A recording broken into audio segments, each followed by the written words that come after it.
لله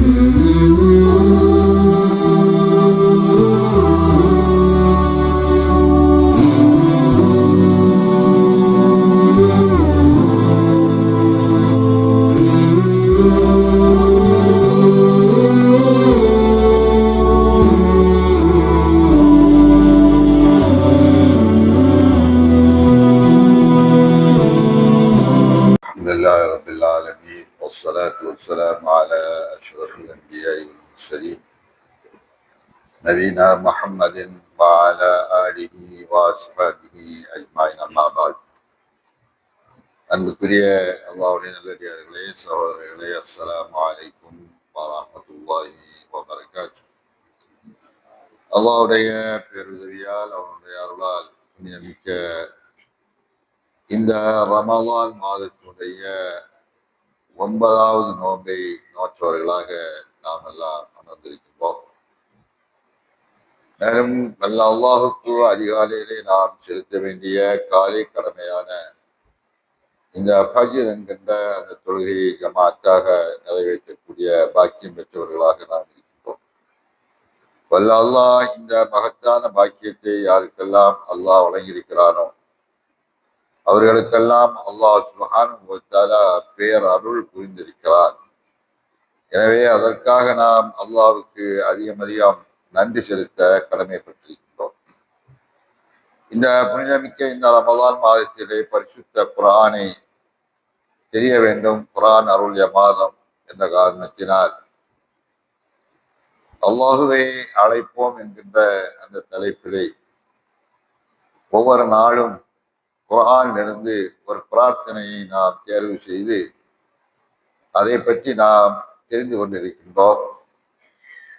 அந்த அடிப்படையிலே இன்றைய தினம் 9வது பிரார்த்தனையாக குர்ஆனிலிருந்து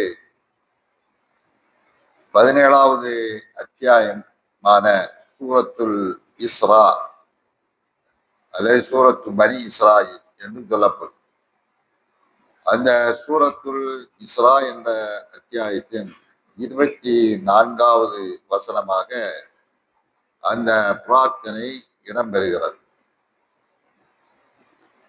இது ஒரு முக்கியமான ஒரு பிரார்த்தனை, மிக குறைந்த சொற்களால் உள்ள ஒரு பிரார்த்தனை.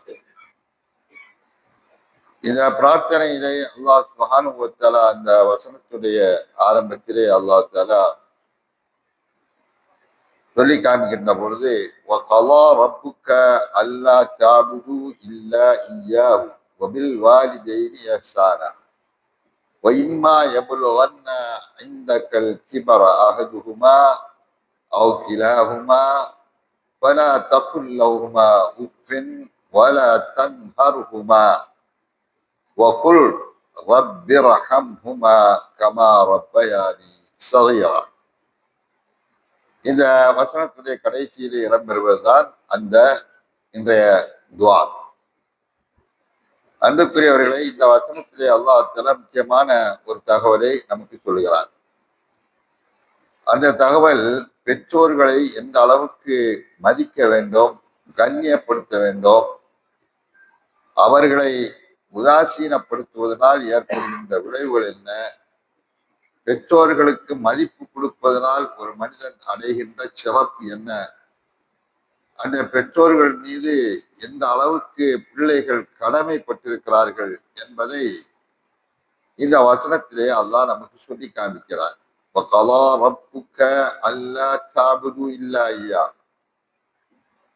நபியே, உம்முடைய இறைவன் அல்லாஹுவை தவிர வேறு யாருக்கும் எந்த வணக்கமும் செலுத்தக்கூடாது என்று அல்லாஹ் மீது விதித்திருக்கிறார். அல்லாஹ்வை தவிர வேற யாரையும் வணங்கக்கூடாது என்ற இந்த அடிப்படையான இந்த கொள்கை முழக்கத்தை இந்த வசனத்திலே அல்லாஹ் சொல்லிவிட்டு அடுத்து சொல்கிறார், வபில் வாலிதைனி இஹ்சானா. அல்லாஹ்வை மட்டுமே வணங்க வேண்டும். அடுத்தான் போல் பெற்றோர்களுக்கு, தாய் தந்தையர்களுக்கு நலன் செய்ய வேண்டும், தாய் தந்தையர்கள் மீது கருணை காட்ட வேண்டும். وَإِمَّا يَبْلُغَنَّ أَحَدُهُمَا أَوْ كِلَاهُمَا.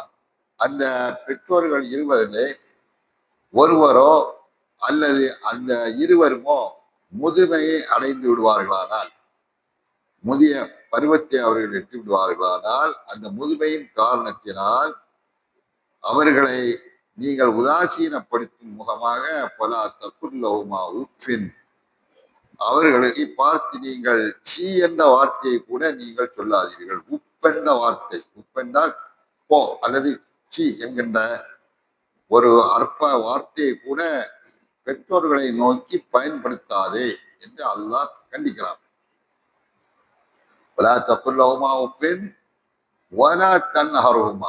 நீ சி என்ற வார்த்தையை சொல்லாதே.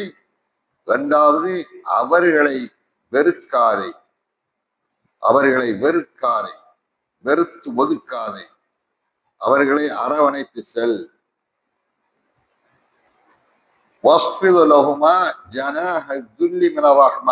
மூணாவது அல்லாஹ் கட்டளை இருக்கிறான், அவர்கள் இருவருக்கும் கருணை குணத்தோடு உன்னுடைய பணிவென்ற இறக்கையை தாழ்த்தி கொடுப்பாயாக. கருணையோடு ரஹ்மத், கருணை காட்டுவாயாக. பணிவென்ற உன்னுடைய இறக்கையை நீ தாழ்த்தி கொடுப்பாயாக, பணிந்து செல்வாயாக.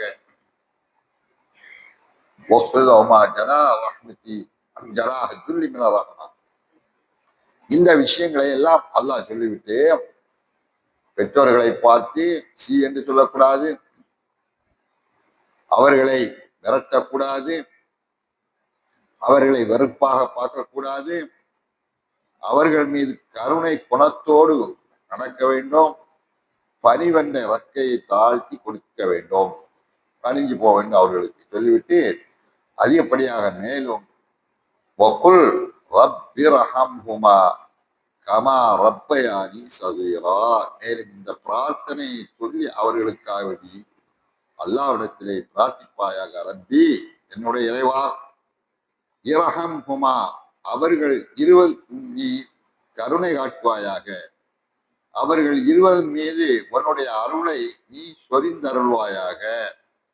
கமா ரப்பயானி சகீரா, நான் சிறிய பிள்ளையாக இருந்த பொழுது பாலர் பருவத்திலிருந்து என்னை அழகான முறையிலே வளர்த்து பாதுகாத்து பாலூட்டி சீராட்டி எப்படியெல்லாம் என்னை கஷ்டப்பட்டு வளர்த்து பாதுகாத்தாரோ அதே போன்று என்னுடைய பெற்றோரை மீதும் அதற்காக அவர்களுக்கு அருள் சொரிந்தருள்வாயாக. உன்னுடைய அருள் வாசலை அவர்களுக்காக வேண்டி திறந்தருள்வாயாக என்ற பொருள்பட இந்த துவாவை நீ சொல்லுங்கள் என்று அல்லாஹ் நபிக்கு கட்டளையிடுகிறார். இது நபிக்கு மட்டுமல்ல, ஒவ்வொரு மூமினும், ஒவ்வொரு மூமினுக்கும் கொல் என்னால் ஒவ்வொரு மூமின் சொல்ல வேண்டும். சொல்கிறார், என்னுடைய ரப்பே, அவர்கள் இருவர் மீதும் உன்னுடைய கருணையை நீ செலுத்துவாயாக, அருள் புரிவாயாக. அவர்கள் என்னை சிறிய வயதில எவ்வாறு தர்பியத் கொடுத்து வளர்த்து பாதுகாத்தார்களோ அதே மாதிரி நீ அதற்காக அவர்களுக்கு நீ அருள் புரி என்ற பிரார்த்தனை இது அழுத்தமாக அல்லாஹ் சொல்லி தருகிறார். அல்லாஹ் டைரக்டாக ஒவ்வொருவரும் தங்களுடைய பெற்றோர்களுக்கு எந்த வார்த்தைகளை கொண்டு பிரார்த்திக்க வேண்டும் என்பது அல்லாஹ்வுடைய கட்டளை, அல்லாஹ்வுடைய அறிவுறுத்தல் நமக்கு. இந்த பிரார்த்தனை பொறுத்தவரையிலே இந்த வசனத்துடைய தொடரிலே வருகின்ற காரணத்தினால் அல்லாஹ் இந்த சொற்றொடரை மட்டும் சொல்லுகிறார். என்று ரப்பிர்ஹம் ஹுமா கமா ரப்பயானி சகீரா. அது துவா என்னது? ரப்பிர்ஹம் ஹுமா கமா ரப்பயானி சகீரா. எல்லாரும் தெரிந்து வைத்திருக்கக்கூடிய துவா, சின்ன பிள்ளையிலிருந்து பெரியார் வரை. இந்த துவாவை தனியாக நாம் கேட்கின்ற பொழுது இந்த குர்ஆன் தொடர்ல வரும்போது அல்லாஹ் எப்படி சொல்கிறார், தனியாக நம்ம பெற்றோர்களுக்காக வேண்டி நம்ம கேட்கக்கூடிய நேரத்துல எப்படி கேட்க வேண்டாம்? ரப்பிர்ஃபிர்லி வலி வாலிதைய ரப்பிர்ஹம்ஹுமா கமா ரப்பயானி சகீரா. ரப்பிர்ஃபிர்லி வலி வாலிதைய, யா அல்லாஹ், என்னுடைய பாவத்தை நீ மன்னிப்பாயாக, என்னுடைய பெற்றோர்களுடைய பாவத்தையும் நீ மன்னிப்பாயாக. ரப்பிர்ஹம்ஹுமா, மேலும் அவர்களுக்கு நீ அருள் புரிவாயாக. கமா ரப்பயானி சகீரா, அவர்கள் நான் சிறிய பருவத்தில் நான் இருந்த பொழுது என் மீது எவ்வாறு இரக்கம் கொண்டு என்னை வளர்த்து பாதுகாத்தார்களோ அவ்வாறு அவர்கள் மீது இரக்கம் கொள்வாயாக என்ற பிரார்த்தனை தனியாக கேட்கின்ற பொழுது.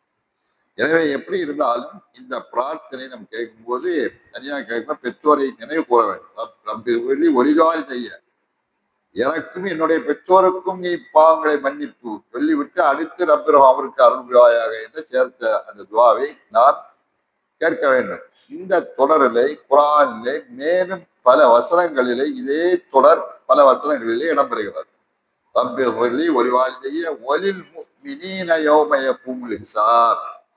இன்னொரு இடத்துல ரப்பி ஒலி ஒரு வாழ்க்கைய ஒலிமன் தகல பைத்திய மினன். இப்படி பல இடங்கள்ல பெற்றோர்களுக்காக தனிப்பட்ட முறையில பிரார்த்தனை கேட்க வேண்டும் என்று படைத்த இறைவனுடைய அறிவுறுத்தலா இருக்கிறது. அப்படியானால் இதற்கு எந்த அளவுக்கு முக்கியத்துவம் இருக்கிறது என்பதை ஒவ்வொரு பிள்ளைகளும் தங்களுடைய பெற்றோர்களுக்காக வேண்டி எந்த அளவுக்கு கேட்க கடமைப்பட்டிருக்கிறார்கள் என்பதைத்தான் அல்லாஹ் இதிலே வலியுறுத்தி சொல்கிறார்.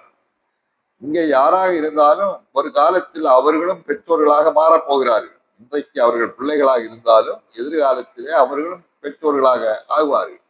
அவர்களுக்கு பிறக்கின்ற பிள்ளைகளும் அவர்களுக்காக வேண்டி கேட்க வேண்டும். எனவே அந்த அடிப்படையிலே பெற்றோர்களுக்கு இந்த அளவுக்கு இம்பார்ட்டன்ட், இந்த அளவுக்கு முக்கியத்துவம் கொடுத்து அல்லாஹ் தஆலா சொல்கிறான் என்று சொன்னால் அதிலே எத்தனையோ விதமான விஷயங்கள் அடங்கி கிடக்கின்றன. பெற்றோர்கள் தன் பிள்ளையை வளர்ப்பதற்காக வேண்டி அவர்கள் படுகின்ற கஷ்டங்களை நேரடியாக இருந்து பார்க்கின்ற பொழுது தெரியும். பிள்ளைகளை வயிற்றிலே சுமந்ததிலிருந்து ஒரு தாய் அதை ஈண்டெடுத்து அதற்கு பின்னால் பாலூட்டி சீராட்டி வளர்த்து எல்லா விதமான தர்பியத்தையும் கொடுத்து அவர்களை வளர்த்திருக்கின்ற அந்த கஷ்டம் இருக்கிறதை இது யாராலும் செய்ய முடியாது, பெற்றோர்களால் செய்ய முடியும். அந்த பிள்ளைகள் நமக்கு பிறந்து விட்டார்களே இந்த காரணத்துக்காக வேண்டி அந்த பெற்றோர்கள் அவர்களுக்கு தேவையான எல்லா வாழ்வாதாரத்தையும் திரட்டி கொடுப்பது நம் மீது கடமை என்ற அந்த கடமை உணர்வோடு இரவு பகலாக பாடுபட்டு கஷ்டப்பட்டு அரவணைத்து அவனுக்கு தேவையான உணவு, உடை, கல்வி, இருப்பிடம் இப்படி எல்லாவற்றையும் தேடி கொடுப்பதற்காக வேண்டி அவர்கள் படுகின்ற கஷ்டங்கள் இதையெல்லாம் கருத்தில் கொண்டுதான் வல்ல அல்லாஹ் தஆலா எந்த அளவுக்கு பிள்ளைகள் தன்னுடைய பெற்றோர்கள் மீது இரக்கம் காட்டி கருணை கொண்டு அன்பு காட்டி பாசம் காட்டி அவர்களுக்காக வேண்டி அல்லாஹ்விடத்திலே கையேந்தி பிரார்த்திக்க வேண்டும் என்பதை இந்த வசனத்திலே அல்லாஹ் சொல்லி காமிக்கிறான். எனவே இந்த அல்லாஹ்வுடைய கட்டளையை நாம் ஏற்று நமக்காகவும் நம்முடைய பெற்றோர்களுக்காகவும் பிரார்த்திக்க வேண்டும். குறிப்பாக இந்த ரமலான் மாதத்திலே அதிகமாக அவர்களுக்காக நாம் பிரார்த்தித்து அல்லாஹ்வுடைய அருளை நாம் எல்லோரும் பெறுவதற்கு வல்ல ரஹ்மான் அல்லாஹ் நம் எல்லோருக்கும் அருள் புரிவானாக. வாஹிர் தாவானா அல்ஹம்துலில்லாஹி ரப்பில் ஆலமீன். அஸ்ஸலாமு அலைக்கும் வரஹ்மத்துல்லாஹி வபரகாத்துஹு.